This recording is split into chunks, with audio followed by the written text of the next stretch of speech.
ब्रजभूमि वृंदावन में गोप गोपियों का जीवन प्रकृति के साथ घुला मिला था।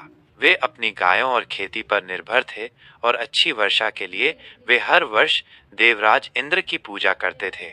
एक दिन जब इंद्र की पूजा की तैयारियां जोरों पर थीं, तभी बालकृष्ण ने सहज भाव से गोपों से पूछा, आप सब इंद्र की पूजा क्यों करते हैं?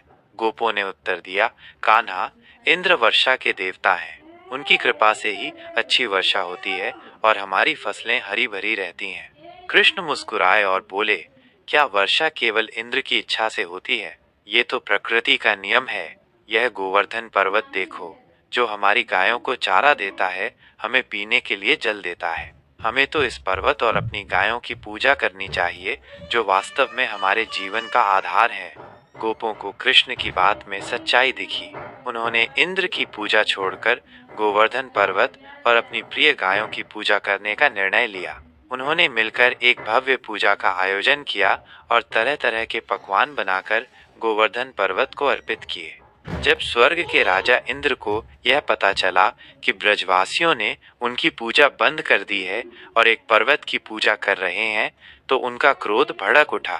अपने अहंकार में चूर होकर उन्होंने ब्रज को सबक सिखाने की ठान ली। उन्होंने बादलों को आदेश दिया कि वे वृंदावन पर ऐसी भयंकर वर्षा करें कि सब कुछ जलमग्न हो जाए। आज्ञा मिलते ही काले बादल उमड़ पड़े और वृंदावन में मूसलाधार बारिश शुरू हो गई। नदियां उफान पर आ गईं, खेतों में पानी भर गया और गोप गोपियों के घर डूबने लगे। भयभीत ब्रजवासी दौड़कर कृष्ण के पास गए और उनसे प्रार्थना करने लगे, कान्हा, हमारी रक्षा करो, इंद्र के प्रकोप से हमें बचाओ। कृष्ण ने अपने प्यारे ब्रजवासियों को ढाढ़स बंधाया और कहा, डरो मत, तुम सब मेरे साथ गोवर्धन पर्वत पर चलो। जब सब पर्वत के पास पहुंच गए तो बाल कृष्ण ने एक अद्भुत लीला दिखाई। उन्होंने अपनी छोटी सी उंगली कनिष्ठिका पर विशाल गोवर्धन पर्वत को उठा लिया। ये एक अविश्वसनीय दृश्य था। छोटा सा कृष्ण एक विशाल पर्वत को छतरी की तरह उठाए खड़े थे। उन्होंने सभी ब्रजवासियों और उनकी गायों को गोवर्धन पर्वत के नीचे शरण लेने के लिए कहा। पर्वत की छाया में सब सुरक्षित थे, जबकि बाहर इंद्र की प्रलयंकारी वर्षा 7 दिन और 7 रात तक लगातार होती रही। इस दौरान ब्रजवासियों ने भक्ति भाव से कृष्ण की महिमा का गान किया।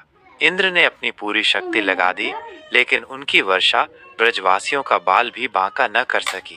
अंततः उनका अहंकार टूट गया। उन्हें ये एहसास हुआ कि यह बालक कोई साधारण नहीं, बल्कि स्वयं भगवान विष्णु का अवतार है। लज्जित होकर इंद्र ने वर्षा रोक दी और कृष्ण के समक्ष प्रकट हुए। उन्होंने भगवान कृष्ण के चरणों में गिरकर अपने अपराध के लिए क्षमा मांगी। उन्होंने कृष्ण की महिमा का गुणगान किया और उन्हें गोविंद नाम दिया, जिसका अर्थ है गायों और गोपों के रक्षक। इसके बाद इंद्र ने अपने हाथी ऐरावत पर सवार होकर और स्वर्ग की दिव्य गाय सुरभि के साथ मिलकर कृष्ण का अभिषेक किया।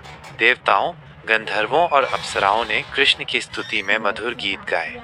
इस घटना ने ये सिखाया कि सच्चा बल अहंकार में नहीं, बल्कि भक्ति और प्रकृति के सम्मान में है। गोवर्धन पूजा तभी से ब्रज में एक महत्वपूर्ण त्योहार बन गया, जिसे आज भी अन्नकूट के रूप में बड़ी धूमधाम से मनाया जाता है।